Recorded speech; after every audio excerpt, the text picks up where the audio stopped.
Hi guys and welcome back. Today we're going to be looking at how to use GoalSeek on your worksheet here in Excel.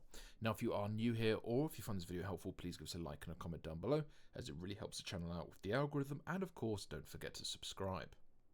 Okay, so all you need to do is make sure you are here in your worksheet, and the very first thing you will want to do is navigate all the way over to the data tab, as you can see right here, and from here you'll see the option for what if analysis. Click on this and go down to GoalSeek. Now you have three different options here, and I'll explain what each one of these do.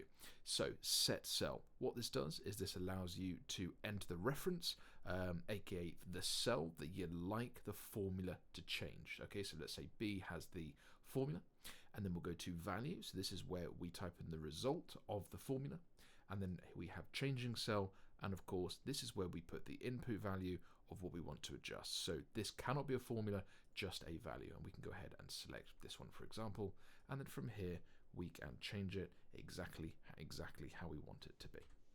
So I hope that was helpful. Thanks for watching. Please don't forget to like and subscribe.